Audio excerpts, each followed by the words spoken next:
طيب. بسم الله الرحمن الرحيم. الحمد لله رب العالمين، الصلاة والسلام على أشرف المرسلين نبينا محمد وعلى آله وأصحابه أجمعين.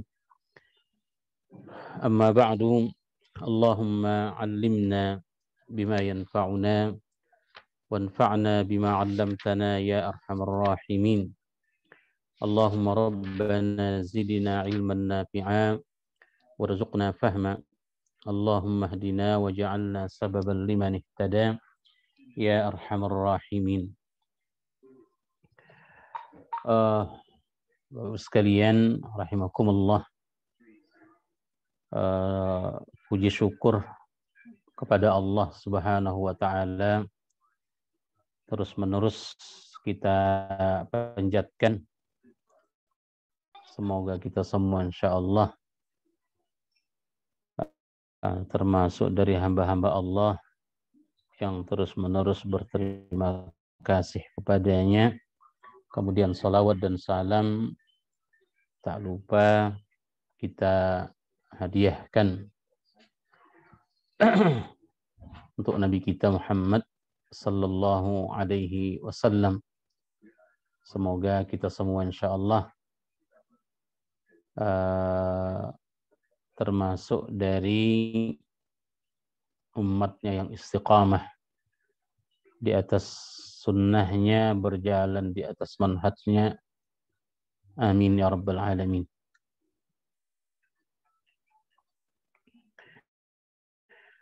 Baik. Pada malam ini insyaallah kita akan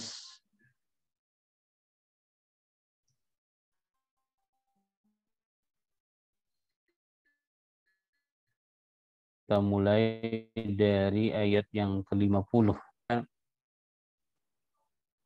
Qul ara'aytum, a'udzu billahi minasyaitonir rajim. Bismillah. Adzabuhu bayatan aw nahara. Madza yasta'jilu minhul mujrimun.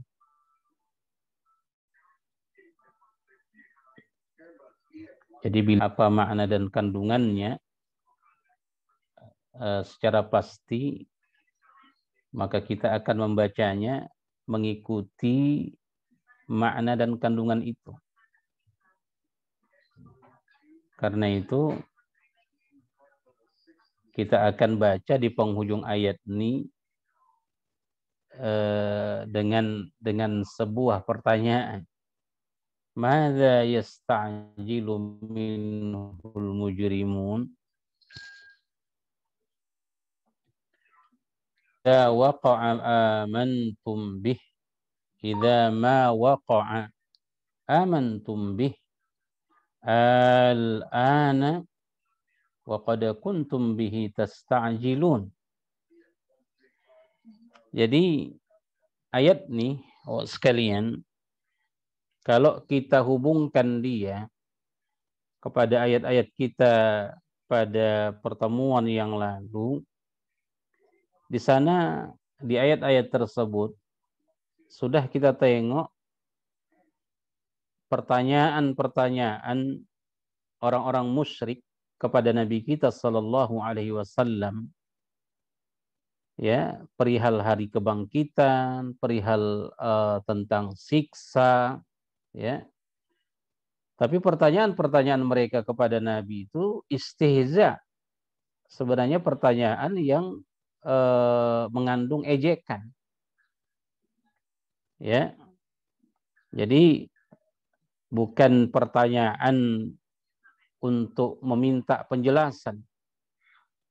Nah, tapi pertanyaan-pertanyaan mereka kepada Nabi SAW itu berupa ejekan mereka terhadap Allah, terhadap Nabi dan risalahnya, serta terhadap Al-Quran yang dibacakan oleh Nabi kepada mereka. Maka karena itu, Karena pertanyaan-pertanyaan kaum musyrikin tersebut berupa ejekan mereka terhadap agama melalui perantaraan Nabi kita Shallallahu Alaihi Wasallam, maka Allah Subhanahu Wa Taala membimbing Nabi kita untuk menjawab ya pertanyaan-pertanyaan yang bernada ejekan itu.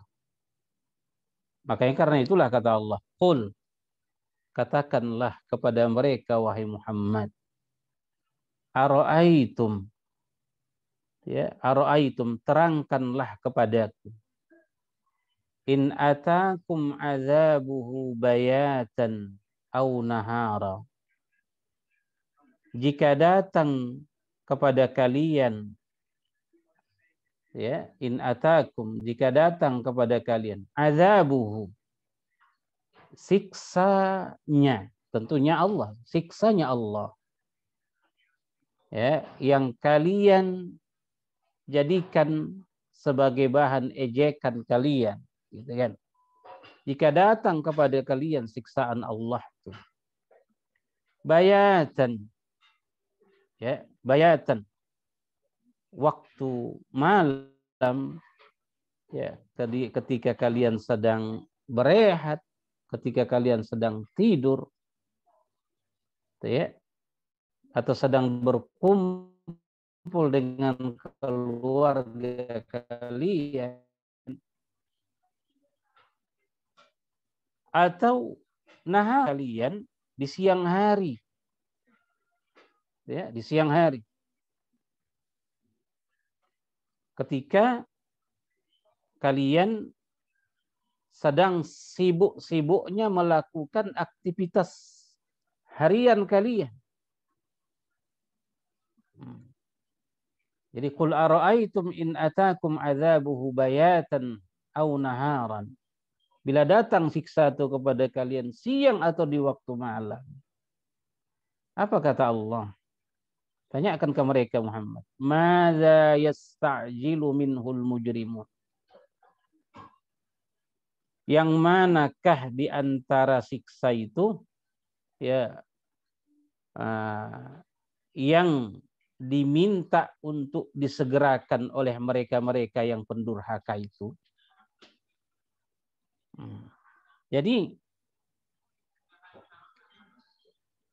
ayat nih sekalian, kalau kita tengok secara lughah, dari kacamata lughah, di sini sekalian kan mitra bicaranya adalah orang musyrik.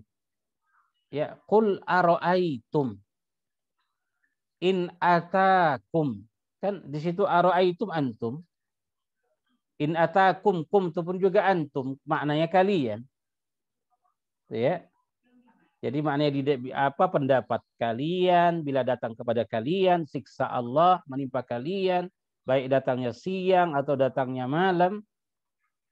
Tapi nanti kalimat antum itu, ya, kalimat antum itu digantikan dia oleh Allah lewat kata al-mujrimun. Ya, lewat kata al-mujrimun. Madza yasta'jilu minhul mujrimun. Yang maknanya tadi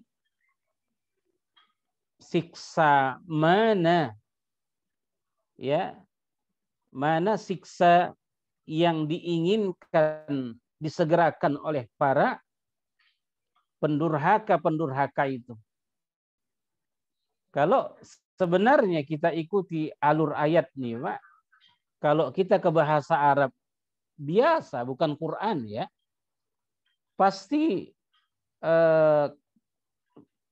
kalimat ini nadanya atau bunyinya madza tasta'jiluna minhu. Itu sebenarnya, Pak. Qul ara'aitum in atakum adzabuhu bayatan aw naharan madza tasta'jiluna minhu. Katakan kepada mereka Muhammad, Allah di siang hari atau di malam hari, maka siksa yang bagaimana yang kalian mau inginkan dipercepat?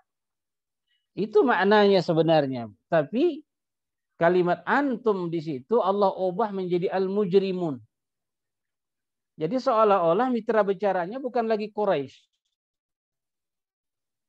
Tapi ini mitranya orang Quraisy itu sudah di nomor 3-kan di situ, Pak, menjadi orang ketiga. Jadi Allah bertanya kepada Nabi, "Madza yasta'jilu minhul mujrimun?" Siksa apa yang ingin disegerakan oleh para pendurhaka itu? Taib. Kata para ulama, ya, kata para ulama kita, Pak, para pendurhaka dengan al-mujrimun dalam ayat ini menggantikan kata kamu, ya. Tujuannya ini kata ulama untuk menjelaskan, ya, untuk menjelaskan bahwa sebab mereka disiksa oleh Allah itu karena kedurhakaan mereka. Makanya diganti antum itu menjadi al-mujrimun. Jadi madza yasta'jilu minhul mujrimun. Baik. Itu satu. Kedua, kata para ulama kita, lailan, tafsirnya lailan. Dari kata mabit. Ya, bayatan itu dari kata mabit. Makanya mabit di Mina gitu kan. Bermalam di Mina. Nah, baik tidur di sana atau tidak. Tidak mesti bait itu bayatan itu maknanya malam tidur.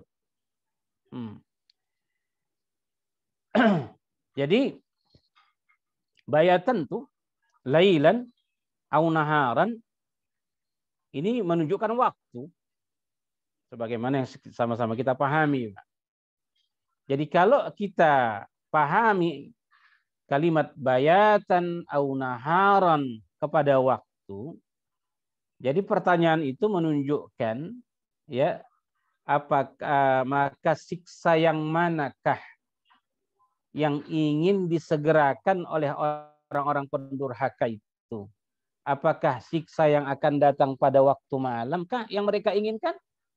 Atau siksa yang datang di siang harikah yang mereka ingin disegerakan? Itu satu. Yang kedua kata ulama, bayatan au naharan ini juga ini bukan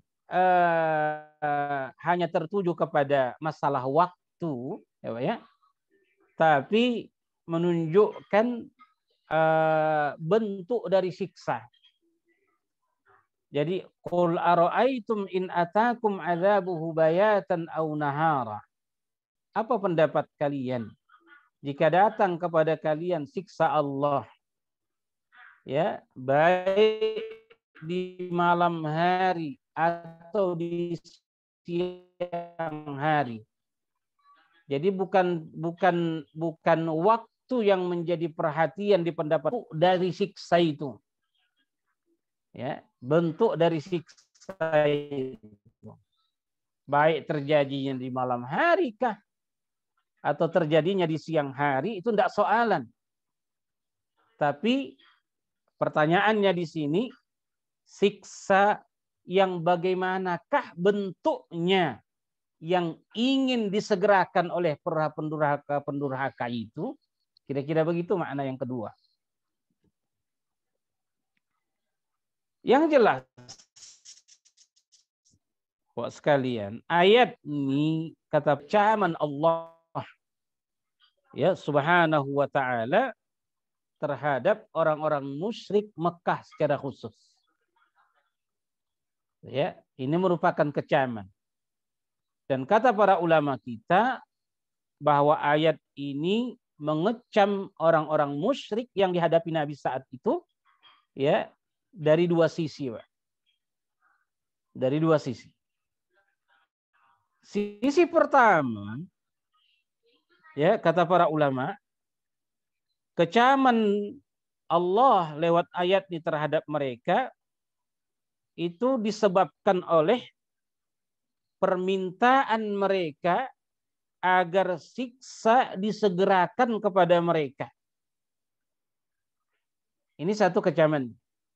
Karena selalu mereka meminta kepada Nabi, kalau engkau benar, wahai Muhammad, kata mereka, sebagai Rasul Tuhanmu yang diutus kepada kami, cobalah kau datangkan siksa-siksa yang kau sering sampaikan kepada kami itu.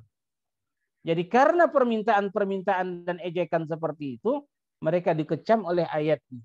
Ini sisi yang pertama. Artinya tidak layak, tidak patut mereka meminta siksa itu disegerakan kepada mereka. Sebab bila siksaan itu datang kepada mereka, itu datangnya secara mendadak, secara tiba-tiba. Bisa mereka sedang berehat, bisa mereka sedang dalam kesibukannya. Yang bila sudah datang siksaan itu secara mendadak, pasti mereka tidak akan bisa lari darinya dan tidak akan bisa menghadapinya. Karena itu tidak patut, tidak layak mereka memintakan itu, dan karena itulah mereka dikecam. Ini kecaman dari sisi pertama.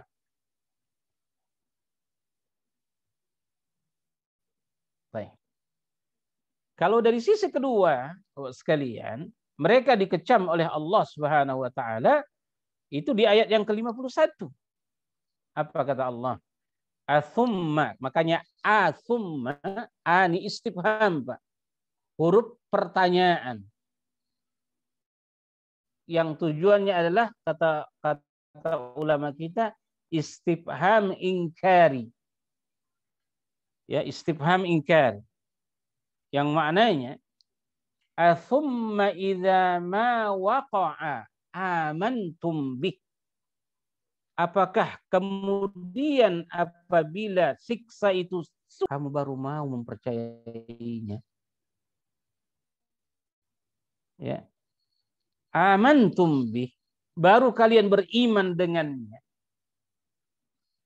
Ya. Athumma idza ma waqa. Apakah kemudian gitu? Apa kalian amantum bih, baru kalian beriman dengan Nabi, beriman dengan Quran, beriman dengan Allah. Kalau memang siksa itu sudah terjadi, barulah kalian beriman, apalagi gunanya? Apalagi gunanya keimanan itu bagi kalian? Dan itu pernah berlaku pada kaum Saleh, berlaku juga pada Fir'aun dan tentara-tentaranya.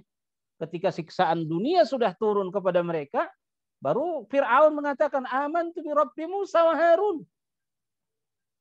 Tapi keimanan di saat-saat seperti itu tidak ada lagi gunanya.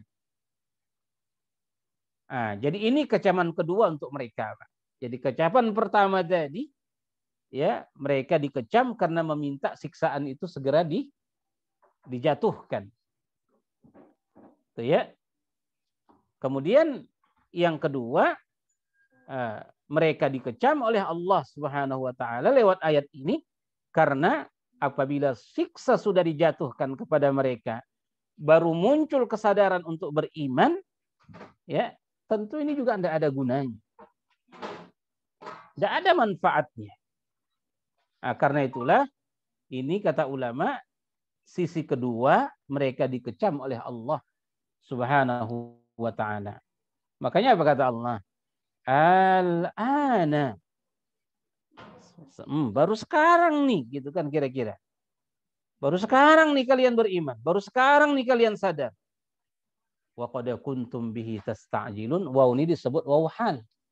Padahal dulu, sebelumnya, kalian meminta disegerakan terus menerus siksa ini. Kalian menantangnya. Kalian menginginkannya. Gitu kan. Jadi ini ayat-ayat ini berupa kecaman-kecaman Allah Subhanahu wa taala terhadap mereka. Itu kira-kira, Pak. Ya, dua ayat ini menurut yang dijelaskan oleh para ulama-ulama tafsir kita. Kita ini hanya menyampaikan saja apa yang ada pada tafsir-tafsir mereka, Pak. Bukan dari kita. Baik. Kemudian apa kata Allah? Tsumma qila lil ladzina zalamu. Tsumma qila lil ladzina zalamu dzuqu 'adzabal khuld Hal tujzauna illa bima kuntum taksibun, kata Allah. Thumma, kemudian, ya kemudian, kata ulama, thumma nih Pak, dalam ayat ini, kata mereka, di samping dapat berarti adanya jarak waktu, ya, adanya jarak waktu antara siksa duniawi dan ucapan mereka di atas, itu makna summa di sini. Juga dia berfungsi, kata ulama, ya, atau berarti atau bermakna adanya peringkat siksa, ya, antara duniawi dengan siksa ukhrawi. Jadi summa ini untuk memperbedakan antara peringkat siksa duniawi dan siksa ukhrawi. Makanya apa kata Allah? Summa qila, kemudian dikatakanlah kepada lilladzina zalamu, orang-orang yang zalim itu. Kapan? Ya, setelah mereka masuk ke kuburnya masing-masing. Ya, setelah mereka dimasukkan ke dalam kuburannya,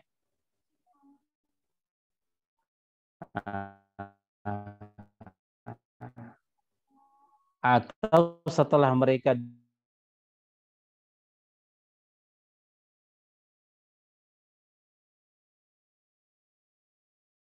kepadanya, atau dimasukkan mereka ke dalam neraka, ya, dikatakanlah lilladzina zalamu, kepada orang-orang zalim itu. Tentu di sini orang-orang musyrik. Ya, lilladzina zalamu, mereka orang-orang yang zalim dengan menyekutukan Allah, dengan bermaksiat, mengingkari perintah dan larangan Allah.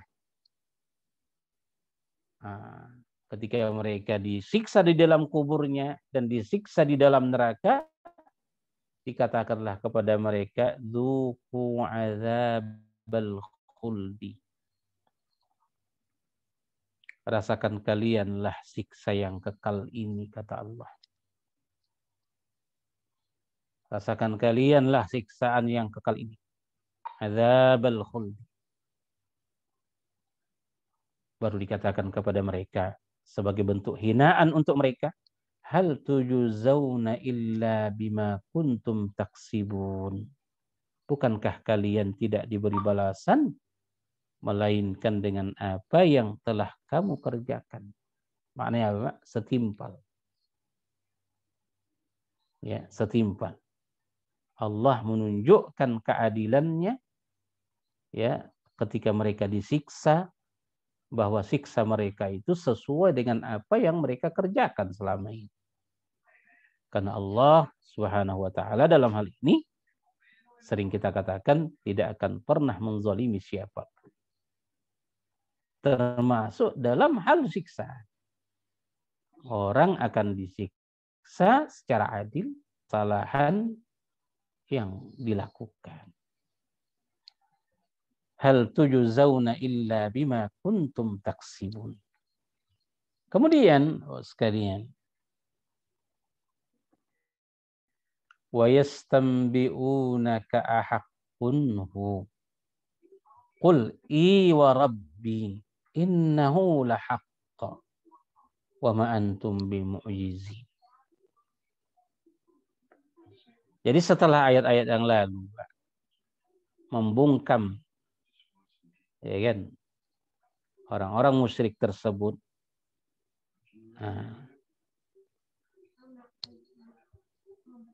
kemungkinan dengan bungkamnya mereka, ya, lewat ayat-ayat yang kita sebutkan,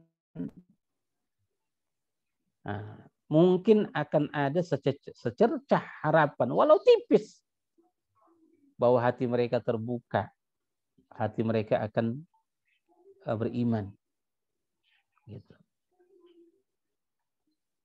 Tapi ternyata sekalipun mereka sudah terbungkam, ya, dengan pertanyaan-pertanyaan yang diajukan kepada mereka, ya,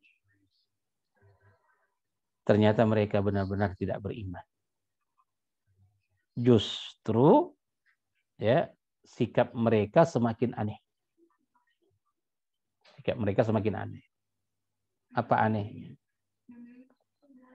Apa kata Allah? Wa yastanbi'unaka ahakkunhu, kata Allah. Dan mereka terus-menerus menanyakannya kepadamu. Benarkah itu? Ahakkun huwa, benarkah dia? Maksudnya apa? Benarkah siksa itu? Ya. Benarkah siksa neraka jahanam itu? Subhanallah. Jadi maknanya mereka tetap terus-menerus bertanya dengan nada mengejek. Ya, ahakkun huwa. Benarkah itu? Tapi tetap Nabi kita diperintahkan oleh Allah Subhanahu wa ta'ala untuk menjawab pertanyaan mereka walau berupa ejekan, tapi dijawab dengan hak. Apa kata Allah? Qul, katakan ke mereka Muhammad, I wa Rabbi. Betul, demi Tuhanku. Malah disuruh Nabi bersumpah. Demi Tuhanku. I itu aina'am. Ya, I itu maknanya na'am. Iya betul. Wa Rabbi, dan demi Tuhanku. Innahu lahaq. Sesungguhnya siksa itu betul-betul benar. Cuman karena nada pertanyaan mereka berupa ejekan, maka Rasulullah SAW ya diperintahkan oleh Allah ya lewat ayat ini, wama antum bimu'jizin. Ya, wama antum bimu'jizin. Dan kalian tidak akan bisa luput dari siksa itu bila sudah jatuh kepada kalian. Nah, walau kita katakan, walau pertanyaan mereka berupa ejekan kepada Nabi kita, dan Nabi disuruh untuk berkata benar terhadap mereka bahwa siksaan itu benar, tapi ingat, nah ini ancamannya, bila dia jatuh kepada kalian, wa ma antum bimu'jizin, kalian tidak akan bisa luput dari siksaan itu. Baik. Kalau sudah terjadi siksaan tersebut, yang tidak akan ada satupun orang yang luput darinya. Sekalian, apa kata Allah?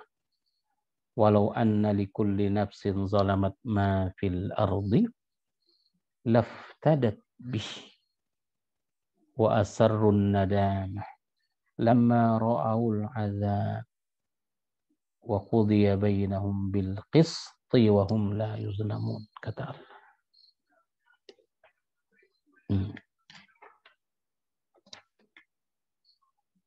Baik.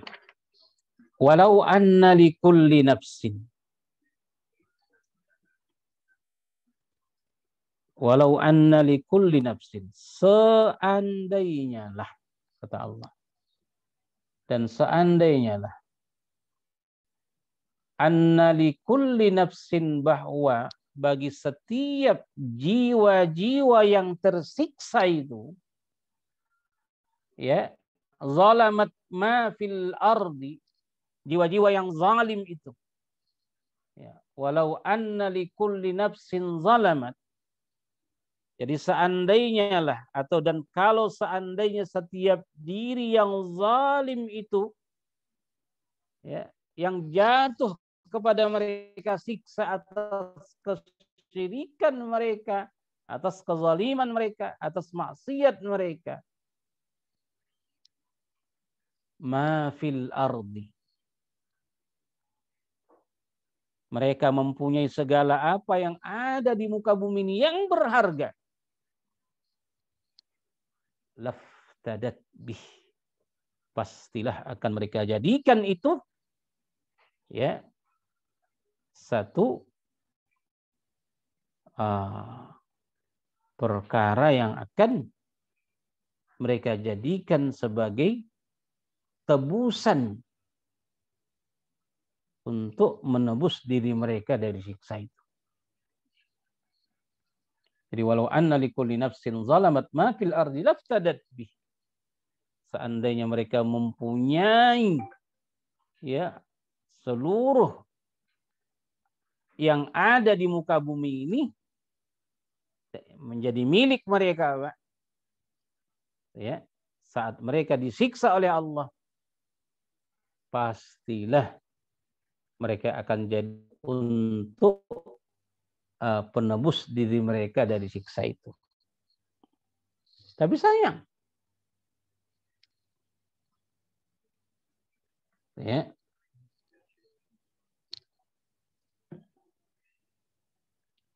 tapi sayang mereka tidak punya apa-apa karena segalanya milik Allah.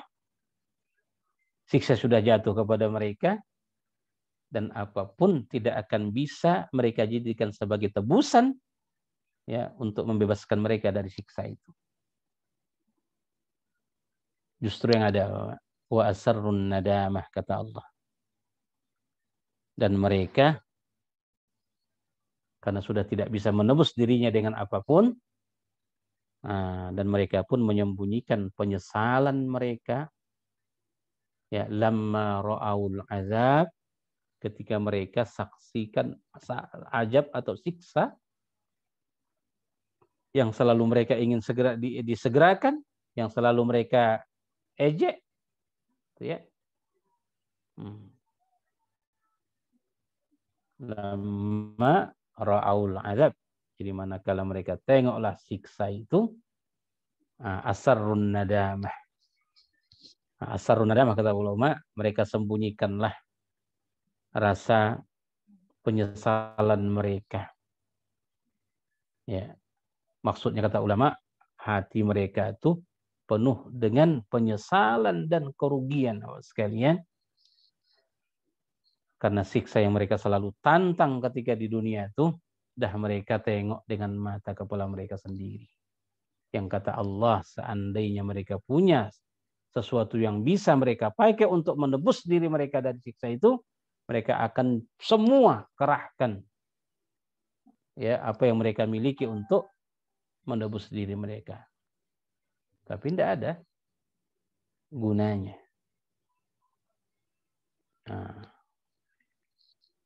karena itu kita orang-orang beriman, ya kita orang-orang beriman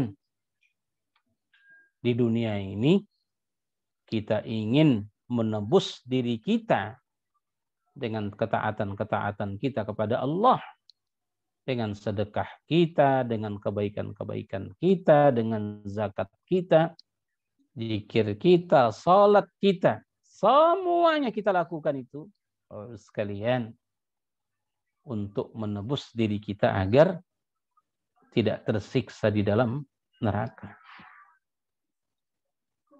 Ya, tidak tersiksa di dalam neraka. Makanya kata Nabi Shallallahu Alaihi Wasallam di dalam salah satu hadis, Sana'iul ma'ruf, ya, Sana'iul ma'ruf taqi masari'as su' wal afat wal halakat atau kama qala sallallahu alaihi wasallam. Sana'iul ma'ruf. Kita yang berbuat kebajikan-kebajikan dalam dunia ini tujuannya adalah untuk menjauhkan kita dari huru-hara dan siksa dunia. Begitu juga siksa akhirat. Ya, dan agar kita terhindar dari kebinasaan. Nah, itu keadaan orang-orang beriman seperti itu. Makanya apa kata Nabi? Ittaqun nar walau bisyiqqi tamrah. Ittaqun nar. Dindingi kalianlah diri kalian tuh dari api neraka, walau hanya bersedekah dengan separuh biji kurma, Pak. Walau bisyiqqi tamrah, kata Nabi. Walau sebelah dari biji kurma. Lindungi kalianlah ya diri kalian tuh dari api neraka. Begitu. Wa qudiya bainahum bil qist. Ya. Dan Allah Subhanahu wa taala ya akan memberikan keputusan di antara mereka dengan seadil-adilnya. Ya. Wa hum la yuzlamun, dan mereka tidak akan dizalimi sedikit pun. Karena Allah, seperti ayat kita yang lalu, telah mengharamkan kezaliman itu pada dirinya. Jadi ketika menyiksa orang yang ingkar kepadanya sekalipun, Allah masih memperlihatkan keadilannya kepadanya. Dan wajar Allah Subhanahu wa ta'ala tidak akan pernah zalim terhadap hambanya. Kenapa? Ala inna lillahi ma fis samawati wal ard. Ketahui kalianlah, sesungguhnya kepunyaan Allah lah apa yang ada di langit dan apa yang ada di bumi. Untuk apa dia berbuat zalim? Ya. Untuk apa dia berbuat zalim? Tak mungkin Allah zalim, berbuat aniaya. Karena perbuatan penganiayaan biasanya itu dilakukan oleh seseorang karena ada hajat dan maslahat yang dia inginkan. Kan begitu yang kita tengok dalam kehidupan dunia ini, Pak. Orang-orang zalim itu, siapapun dia, mau penguasa kah, mau rakyat biasa kah, bila mereka menganiaya, berbuat zalim, karena ada desakan hidup yang mereka inginkan, ada sesuatu yang mereka ingin raih, makanya mereka berbuat zalim, sikut sana, sikut sini, riswah sana, riswah sini, aniaya orang, ya kan? Semuanya karena apa? Karena ada maslahat pribadi yang belum tercapai.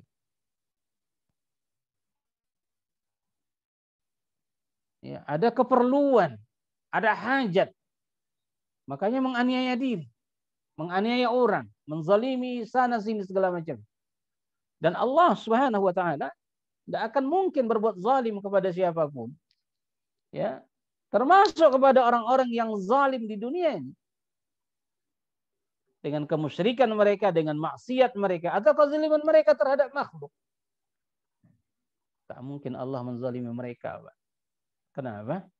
Karena kepunyaan Allah lah apa yang ada di langit, apa yang ada di bumi. Ya, kepunyaan semua. Karena itu tak mungkin Allah zalim. Ala inna lillah ma fis samawati wal ard. Lalu kata Allah, ala inna wa'dallahi haq. Ala, ketahui kalianlah.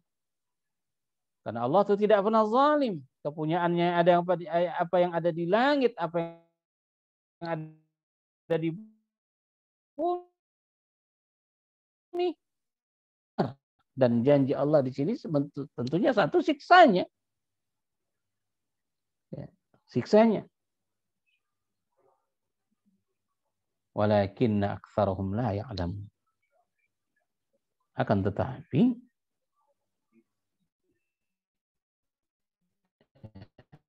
kebanyakan itu tak sadar, tak tahu mereka. Karena seandainya mereka tahu bahwa Allah Subhanahu wa taala janjinya itu pasti akan terlaksana dan dia tidak akan pernah zalim kepada siapapun. Nah, bila mereka sadar akan hal itu, pasti terbuka hati mereka. Tapi walakinna aktsarahum, kebanyakan mereka. Berarti menunjukkan kalau bicara kebanyakan mereka, ada di antara mereka yang sadar. Tak semua. Akan tapi kebanyakannya mereka tidak menyadari. Lalu Allah pertegas lagi, huwa yuhyi wa yumiit. Dia yang maha menghidupkan, dan dia yang maha mematikan. Untuk apa dia zalim? Ya. Untuk apa dia mengingkari janjinya? Dia yang maha menghidupkan, dia yang maha mematikan. Wa ilaihi turja'un. Dan hanya kepadanya lah ya kalian dikembalikan. Wa ilaihi turja'un atau wa ilaihi tarji'un, wa ilaihi yarji'un. Qiraat semua itu Pak, ada qiraat mutawatir. Wa ilaihi turja'un, dan hanya kepadanya lah kalian dikembalikan. Wa ilaihi tarji'un, kepadanya kalian akan kembali. Wa ilaihi yarji'un, dan kepadanya lah mereka akan kembali. Itu maknanya. Semua ayat itu ya bisa dibaca dengan 3 bacaan tadi.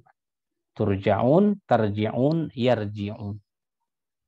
Dan itu qiraat mutawatir. Karena itulah sekali semua Nabi Shallallahu Alaihi Wasallam diperintahkan oleh Allah untuk menyampaikan kepada seluruh manusia, ya ayyuhan nas, wahai sekalian manusia, siapapun kalian. Nah, di sini bicara an-nas, manusia, berarti umum, tak memandang apa agamanya, apa akidahnya, tapi ya ayyuhan nas, wahai manusia. Qad ja'atkum mau'izatum mir rabbikum. Telah datang kepada kalian mau'izah, pengajaran dari Tuhan kalian. Wa shifaa'un lima fis sudur. Ya. Dan sebagai obat ya dari penyakit-penyakit yang ada di dada kalian. Wa hudan, dan menjadi petunjuk. Wa rahmah, dan dia rahmat lil mu'minin, bagi orang yang beriman. Kata ulama, yang datang kepada kalian berupa mau'izah, dia syifa, dia hudan, dia rahmah, yaitu Al-Quran. Itu ya, itu adalah Al-Quran. Jadi Al-Quran itu disifati oleh Allah Subhanahu wa Ta'ala ya di dalam ayatnya sekalian berupa mau'izah. Jadi menunjukkan bahwa Al-Quran yang diturunkan oleh Allah Subhanahu wa Ta'ala yang harus disadari oleh seluruh manusia, siapapun dia, bahwa dia ada 4 fungsi, Pak. Jadi Quran itu dalam ayat ini ada 4 fungsi. 1, mau'izah, berupa peringatan, pengajaran. Ya, berupa pengajaran atau berupa peringatan. Mir rabbikum, dari Allah tentunya. Dan kata para ulama, mau'izah itu ialah peringatan menyangkut kebaikan yang menggugah hati seseorang untuk melakukannya dan muncul kekhawatiran bila melalaikannya. Itu mau'izah. Jadi Al-Quran itu ya mengingatkan kita sebagai pengajaran bagi kita agar hati kita ini tergugah, ya, agar hati kita ini tergugah dia dan muncul kekhawatiran ya pada diri kita bila kita tidak tergugah dengan pengajaran-pengajarannya. Itu 1. Yang kedua, Al-Quran ini juga kata Allah Subhanahu wa Ta'ala syifa'un lima fis sudur. Di samping dia sebagai pengajaran, dia juga obat Tapi mayoritas ulama sekalian mengatakan bahwa syifaun lima fis sudur, Quran ini berupa obat ya untuk apa yang ada di hati kita dari penyakit-penyakit yang mengotorinya. Kata ulama, seperti penyakit keraguan, seperti penyakit nifaq, begitu juga seperti penyakit hasad, penyakit iri, atau penyakit-penyakit hati lah. Ya. Jadi Quran ini berfungsi sebagai syifa lima fis sudur. Dia akan membersihkan hati-hati yang kotor nih, Pak. Dan ayat inilah dijadikan oleh Hasan Basri dan selain dia, Bapak sekalian rahimahullah jami'an, bahwa Al-Quran hanya obat untuk penyakit hati, bukan untuk penyakit fisik. Itu kata mereka. Walau tidak kita pungkiri, banyak di antara ulama yang mengatakan bahwa Al-Quran ini juga di samping dia sebagai penyembuh ya dari penyakit-penyakit apa yang ada di dada kita ini, tapi juga dia sekaligus berfungsi sebagai syifa untuk fisik kita. Nah, seperti yang diriwayatkan oleh Ibnu Mas'ud radhiyallahu anhu, ya, pernah ada seseorang datang kepada Nabi SAW, sesak napasnya, ya, sulit dia bernapas, sesak napas lah kita. Lalu Nabi SAW menyuruhnya membaca Al-Quran dan sembuh. Nah, bila riwayat itu sahih, nah, maka menunjukkan Quran adalah syifa, dia obat untuk jasmaniyah kita, dan tentunya obat untuk ruhaniyah kita yang tak perlu kita ragukan lagi sebab ayatnya jelas. Wa syifaun lima fis sudur. Wa hudan. Di samping dia obat, dia juga petunjuk yang mengarahkan kita terus-menerus ke arah yang benar. Petunjuk sebagai pelita dalam hidup kita. Lalu kata Allah, wa rahmatul lil mu'minin, dan dia adalah rahmat bagi orang-orang beriman. Jadi di sini nampak jelas bahwa Quran itu adalah rahmatul lil mu'minin. Ya. Dia menjadi rahmat bagi orang-orang yang beriman. Nah, inilah dia fungsi dari Al-Quran yang kata Allah harus disadari oleh seluruh manusia. Dia mau'izah, dia syifa, dia hudan, dia rahmah. Subhanallah. Itulah Quran. Mau'izatum mir rabbikum wa syifaa'un lima fis sudur wa hudan wa rahmatul lil mu'minin.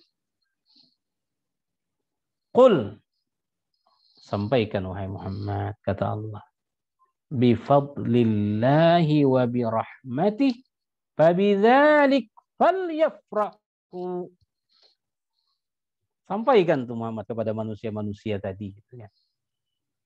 Bi fadlillah, dengan karunia Allah, wa bi rahmatihi, dan dengan rahmatnya, maka disebabkan itulah hendaklah mereka bergembira.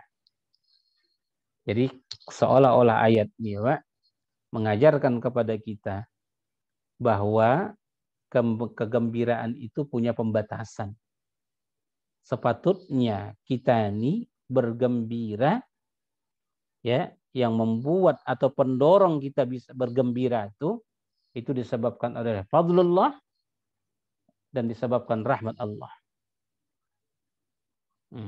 Kata ulama, apa fadlullah?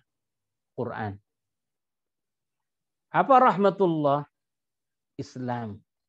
Ada yang mentafsirkannya begitu. Jadi hendaklah karunia Allah berupa Al-Quran itu dan rahmat Allah berupa Islam itu Fabidzalik, dengan itulah hendaknya kalian bergembira. Ya. Ini sepatutnya yang membuat kalian bergembira. Kenapa? Huwa khairun mimma yajma'un. Ya. Sebab dia, karunia Allah berupa Quran, rahmat Allah berupa Islam, itu lebih baik dari apa yang mereka kumpulkan. Mereka ini ke orang-orang musyrik. Di mana mereka orang-orang musyrik tersebut, yang menggembirakan mereka adalah harta mereka, yang menggembirakan mereka adalah pengikut mereka yang banyak, yang menggembirakan mereka adalah ya kekuasaannya ada berada di tangan mereka.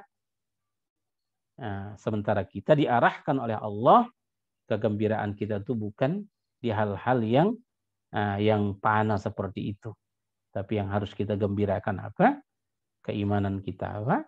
Keislaman kita, Quran kita ini.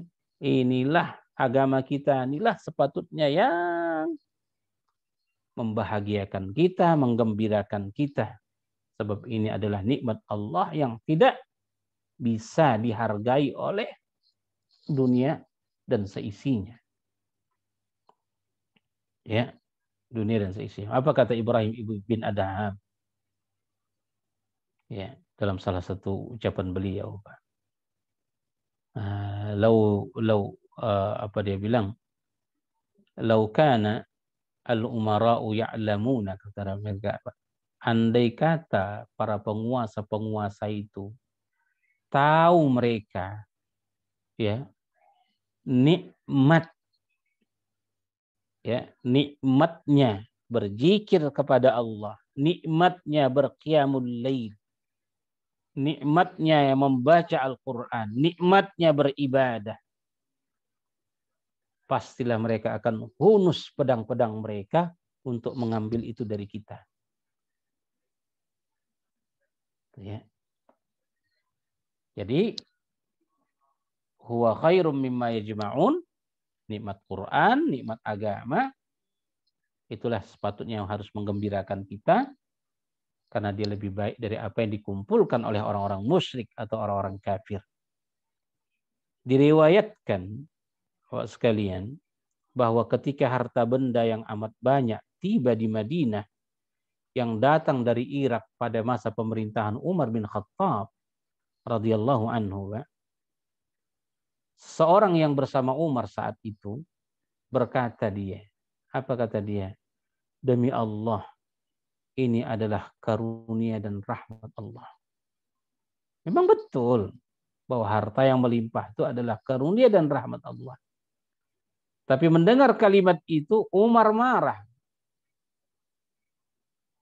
Ya, akhta'ta ya fulan, kata Umar. Kamu salah, kamu berdusta wahai fulan. Ya. Lalu dia membaca ayat ini. Qul bi fadlillahi wa bi rahmatih fabidzalika falyafrahu huwa khairum mimma yajma'un.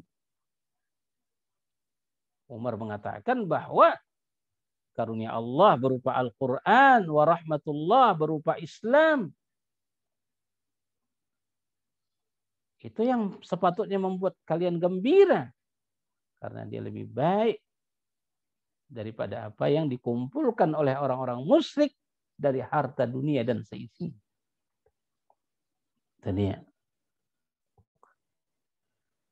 Karena itu kegembiraan, kata para ulama, hendaknya terbatas dan hanya disebabkan oleh perolehan karunia dan rahmat Allah, yang hal itu berupa Al-Quran, ya, dan ajaran Islam, bukan disebabkan oleh perolehan kegemilangan dunia yang cepat punah, Pak.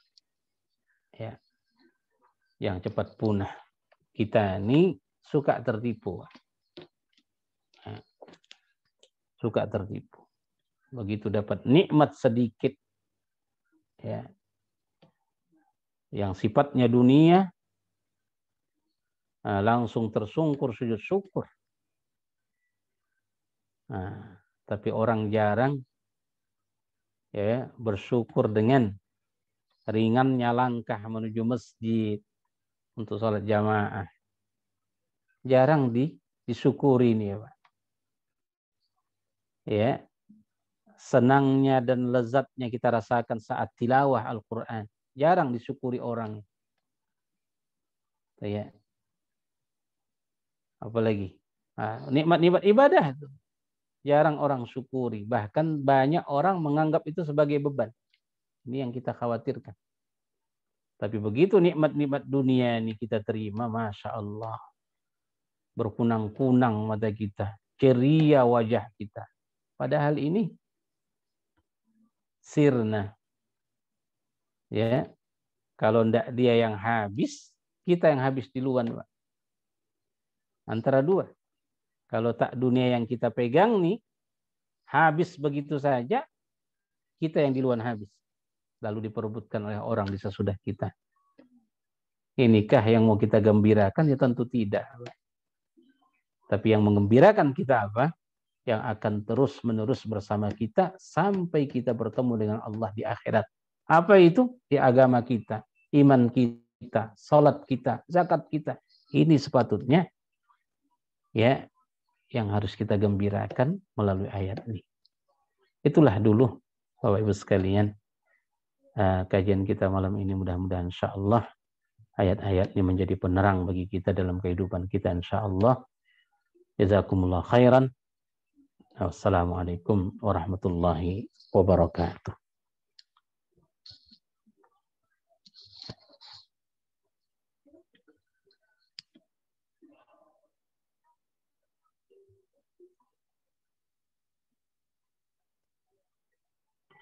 Ya. Silakan Pak, kalau ada yang mau ditanyakan.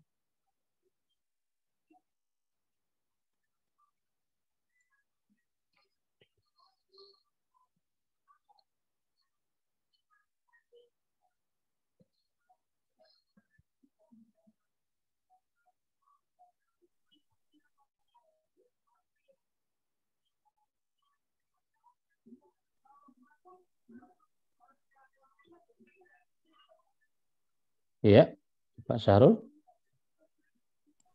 Ya Ustaz. Assalamualaikum. Assalamualaikum. Saya mau tanya, pas saya menyampaikan kajian ini, ada putus-putus nggak Pak? Banyak Ustaz. Hari ini Banyak ya? internet kurang bagus. Ini padahal sudah saya tambah ini apanya Pak? Udah saya tambah upgrade-nya itu. Apa kelajuannya itu? Iya, udah 2 hari yang lalu saya tambah karena ya ini masalahnya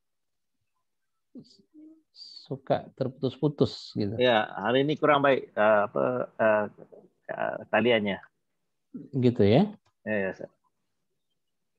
Ini akan komplain lagi berarti ini ke Uridu ini. Mereka tawarkan, ya mau ditambah enggak kekuatan wifi-nya? Boleh saya bilang. Kena bayar lebih lah Ustaz sikit. Iya, memang itu Pak. Dari iuran biasa yang kita bayar, mereka minta lagi tambahannya 70 rial lagi. Waduh. Tapi tetap aja hasilnya macam ini. Boleh telepon balik ke Uridu. Iya, betul Pak. Insya Allah besok ini harus kita urus. Insya Allah. Assalamualaikum Ustaz. Assalamualaikum warahmatullahi wabarakatuh. Insya Allah. Ustaz, saya tertarik dengan kupasan Ustaz ayat yang terakhir, ayat 58 yang mana rahmat Allah itu kepada kita ialah Islam ya Ustaz. Ya, tapi kebanyakan orang melihat Islam sebagai satu cara hidup, hanya ambil yang sebahagian dan tinggal yang sebahagian Ustaz. Yang mana itu tidak nampak kita menghargai rahmat Allah. So dari situ boleh Ustaz kupaskan lagi dari mana kita mengambil sebahagian dan meninggalkan sebahagian. Iya.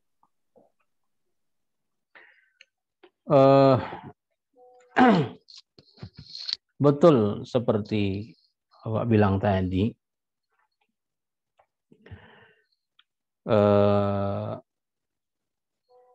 makanya kalau kita tengok tadi ayat kita nih Pak, ya ayat ke-57 dan ke-58 ini kan berkaitan dia. Di situ berupa panggilan, ya ayyuhan nas. Ya ayuhan. Jadi ada panggilan dari Allah. Wahai annas, wahai manusia. Tanpa pandang bulu siapapun dia. Nah, qad ja'akum. Telah datang kepada kalian. Dah ada di tengah-tengah kalian. Itu kira-kira. Ya, mau'izah, syifa, lima fis sudur, wa hudan, wa rahmah. Yang semua itu adalah bifadlillah wa birahmatih. Tapi sifat kita manusia ya, suka silau pandangan kita Pak, terhadap apa yang kita nampak dimiliki orang yang itu membahagiakan mereka. Nah, seperti di sini kan, falyafrahu huwa khairum mimma yajma'un. Dalam qiraat lain, ya, dalam qiraat lain, falyafrahu ay faltafrahu. Pakai ta bukan ya. Huwa khairum mimma yajma'un, huwa khairum mimma tajma'un dalam qiraat lain. Jadi tajma'un itu kalian. Hendaklah kalian bergembira gitu kan, dengan fadlullah wa rahmatullah. Wa khairun itu lebih baik dari apa yang sudah kalian kumpulkan terus-menerus selama ini gitu. Jadi karena itu yang kita katakan tadi, manusia ini secara umum ya dia lebih menghargai apa yang dia bisa pegang, Pak. Ya. Lebih menghargai apa yang bisa dia pegang, apa yang dia rasakan, ya tentunya berupa nikmat dunia. Sementara urusan agama ini, ya kan, urusan ibadah ini, keimanan ini, dia sifatnya maknawi, hissi, bukan hissi, maknawi, Pak. Nah, yang semuanya nanti muaranya ke akhirat. Nah, makanya apa kata Allah di ayat lain, tuhibbunal ajilah wa tadharunal akhirah. Kalian suka sangat dengan sesuatu yang sifatnya cepat gitu. Sesuatu yang intens. Ya. Sesuatu yang cepat diraih gitu. Nah, makanya ayat ini mengarahkan kita lewat ya apa nasihatnya Allah Subhanahu wa taala melalui lisan Rasulullah SAW agar kegembiraan kita ini kita ubah, Pak. Nah, ini yang kita bilang di pertemuan yang lalu. Ya, apa? Ini nasihat guru-guru kita ke kita, Pak. Status-status kita dalam hidup ini harus kita ubah dia. Mindset kita ini harus kita ubah dia. Ya kan? Jadi salah satunya tentu ayat ini. Ya, harus mengubah cara pandang kita terhadap kehidupan dunia ini dengan agama yang kita punya ini. Ya. Dengan agama yang kita punya ini, Pak. Dengan keimanan yang kita miliki ini. Harus kita jadikan ini ya sesuatu yang lebih berharga dari segala yang kita miliki. Ini yang harus kita usahakan berubah. Ya, makanya seperti kita bilang tadi kan, saat kita datang ke masjid, Pak, ringan kita rasa langkah kita. Ya, menuju masjid itu. Harus muncul perasaan bersyukur yang luar biasa terhadap Allah. ada muncul kegembiraan di hati kita, Pak. Karena kalau bukan karena Allah dan karunia-Nya dan rahmat-Nya, Pak, tidak akan bisa kita langkahkan kaki nih, ya, menuju masjid. Walau kadang masjid itu sangat dekat dari rumah kita, Pak. Gitu ya. Inilah nikmat-nikmat yang macam ini yang harus kita sadari. Nah, ketika ringan tangan kita nih untuk memberi dan berbagi, ya, ini juga harus betul-betul kita syukuri dan sadari. Oh, ini mahal, Pak. Ya, lebih berharga dari apa yang kita berikan itu. Sebesar apapun dia, sebanyak apapun jumlahnya. Tapi kenikmatan, ya, memberi itulah nikmat yang kata Allah bifadlillahi wa birahmatih, yang harus lebih berharga kita rasakan daripada yang lain. Jadi, kenapa? Karena sudah kita terangkan, Bapak sekalian. Semahal apapun dunia ini, ya, sehebat apapun dia menggembirakan kita, Pak, sebanyak apapun keringat kita usahakan untuk yang tercurah untuk mencarinya, tetap saja dia fana, zail, cepat hilang, cepat habis, ya, ajilah, cepat habis, cepat punah, macam yang kita bilang tadi. Kalau tak dia yang punah, kita duluan punah, Pak. Nah, makanya apa kata ulama, jangan ini yang menjadi dasar kegembiraan kita. Jangan ini. Ya. Tapi yang menjadi dasar kegembiraan kita itu ya agama kita ini, keimanan kita ini, Quran kita ini. Karena hakikatnya inilah yang terus-menerus menemani kita ya sampai ya ke akhirat kita. Ya. Dalam konteks ini pertama Quran. Ya, dalam konteks ini pertama Quran. Ini nikmat Allah yang luar biasa untuk kita. Quran. Yang kata Allah, mau'izah, syifa, hudan, rahmah. Lengkap sudah. Makanya Imam Ahmad rahmatullahi alaih,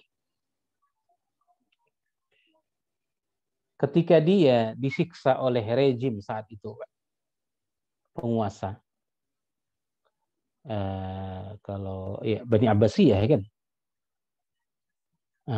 sempat penguasa di masanya itu kena pengaruh dari orang-orang Mu'tazilah. Orang-orang Mu'tazilah ini, ya kan, dalam keyakinan mereka bahwa Quran adalah makhluk, dan mereka memaksakan itu ya kepada rakyatnya, ya, supaya berkeyakinan Quran yang kita baca ini itu adalah makhluk, gitu ya. Dan itu ditentang oleh Imam Ahmad dan orang-orang yang mengikutinya. Dan siapa yang menentang penguasa saat itu dalam hal ini, mereka siksa. Berapa tahun Imam Ahmad itu dalam penjara, tahanan rumah, tak boleh ceramah, tak boleh mengajar, tak boleh sholat Jumat. Karena mempertahankan bahwa Quran adalah kalamullah, bukan makhluk. Ya, hilang kegembiraan dunia, dipisahkan dia dari keluarga. Tapi tak membuatnya jatuh. Dia tetap tegar, tetap tenang. Kenapa? Quran. Ya, yang dia pertahankan. Makanya Ibnul Jauzi rahimahullah, ada satu riwayat yang dia sampaikan dari Imam Ahmad, bahwa Imam Ahmad mengatakan ra'aitullaha fi manami, dia bilang. Imam Ahmad mengatakan, aku tengok Allah dalam mimpiku. Ya. Aku tengok Allah dalam mimpiku. berupa nur. Ya, berupa nur, bukan zatnya, Pak, tapi nur. Sebagaimana yang Nabi saksikan ketika di Mi'raj. Dia tengok nur. Ya. Apa kata Abu Zar? Ya Rasulullah, ara'aita rabbaka? Engkau tengok enggak Tuhanmu di saat Mi'raj? Apa kata Nabi? Nurun anna arah. Nurun anna arah. Bagaimana aku menengoknya, aku terhalangi dengan cahaya, kan gitu. Jadi ditambah lagi tentu dalam Quran di surah An-Nur, Allahu nurus samawati wal ard. Allah itu adalah cahaya langit dan bumi, gitu kan. Jadi kata Imam Ahmad, ra'aitullah fi manami, aku tengok Allah dalam mimpi-mimpiku, di saat dia ya dalam tekanan, dalam siksaan, ya dalam penjara dengan tangan terborgol dan sebagainya, karena mempertahankan bahwa Al-Quran kalamullah. Disitulah Allah ya datang kepadanya berupa dalam mimpi, berupa nur. Dia tanya Allah. Ya, itu kata Imam Ahmad sendiri. Ya Rabbi, dia bilang, ajarkan kepada aku satu amalan yang paling engkau sukai di sisimu. Ya.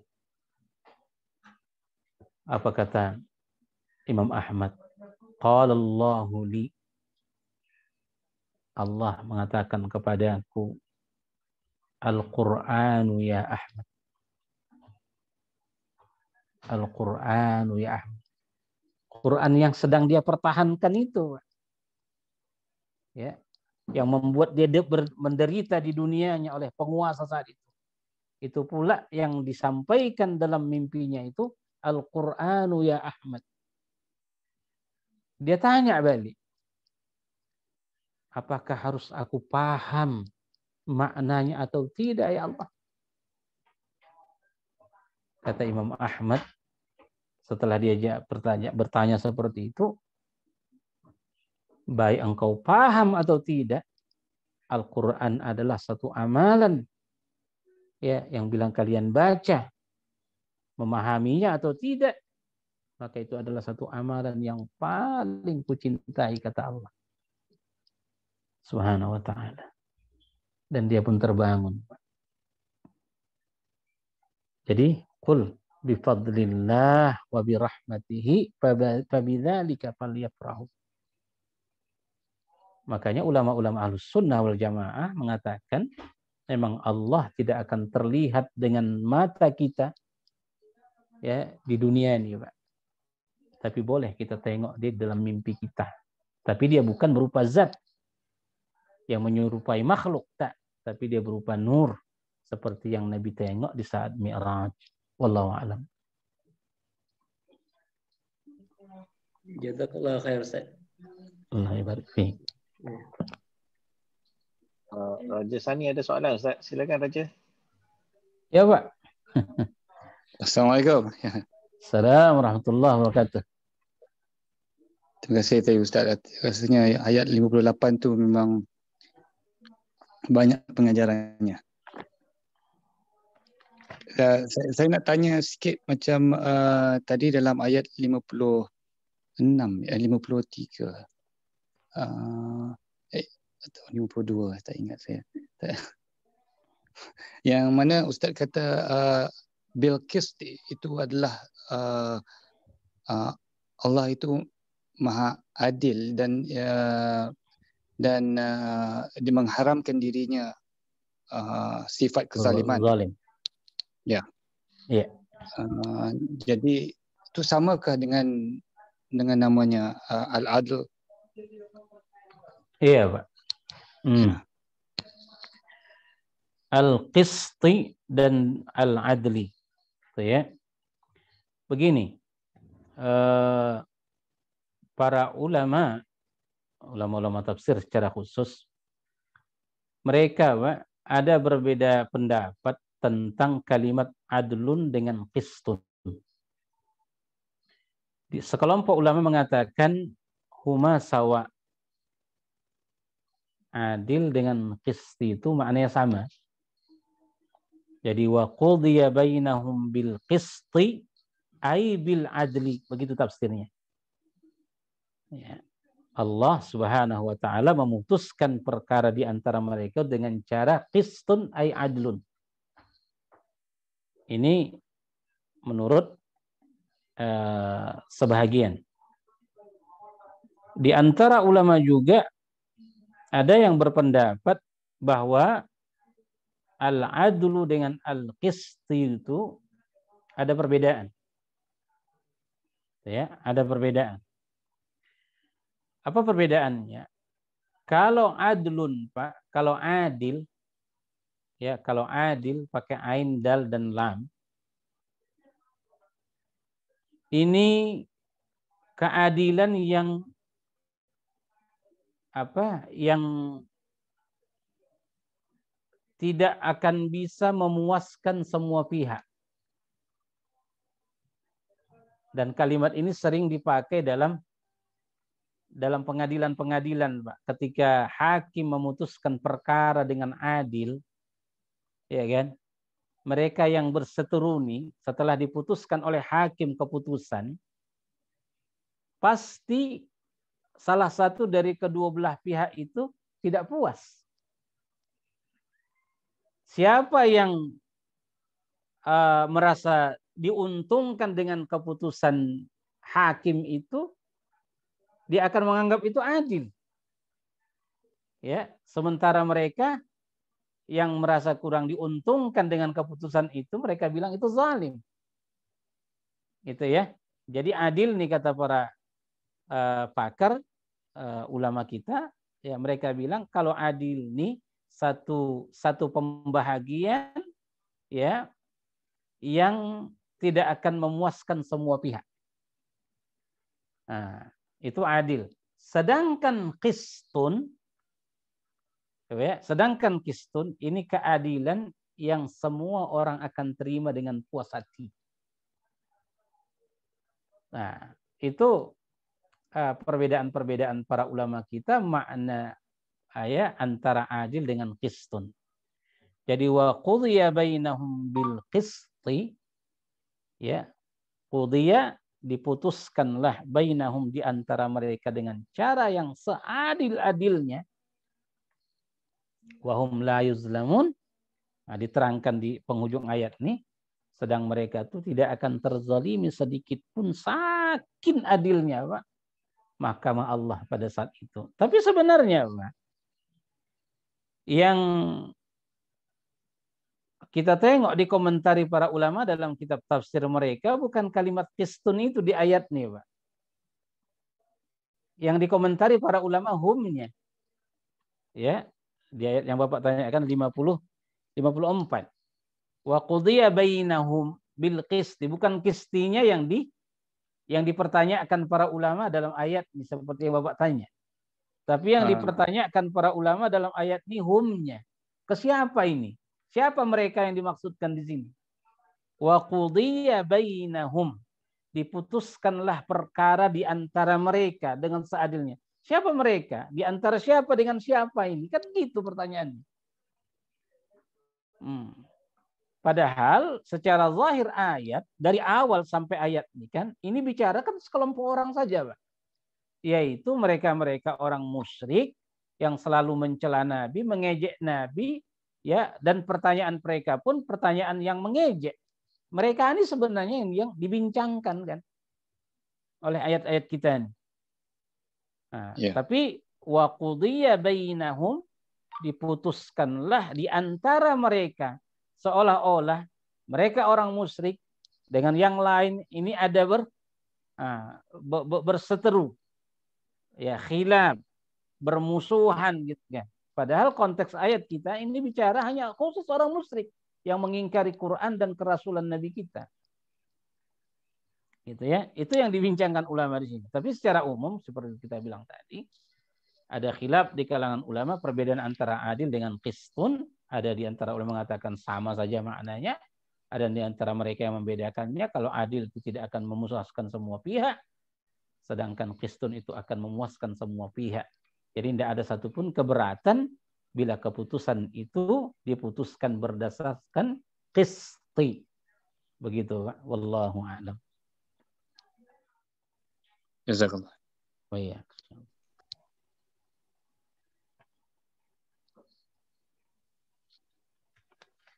Ada soalan lain? Silakan. Oh, kita tutup persoalan. Tak sadar gitu, rupanya sudah 9.35, Pak. Ya, Ustaz. Silakan Ustaz boleh tutup majlis insya-Allah. Ya. Baik, Bapak sekalian, malam ini kita cukupkan dulu sampai di sini perjumpaan kita insya-Allah. Minta maaf kalau terlalu panjang malam ini. Jazakumullah khairan. Dan kita sudahi pertemuan ini dengan doa kifarat majelis. Subhanakallahumma wa bihamdika asyhadu an la ilaha illa anta astaghfiruka wa atubu ilaik. Undur diri. Wassalamualaikum warahmatullahi wabarakatuh. Jazakumullah khairan. Sama-sama, Pak.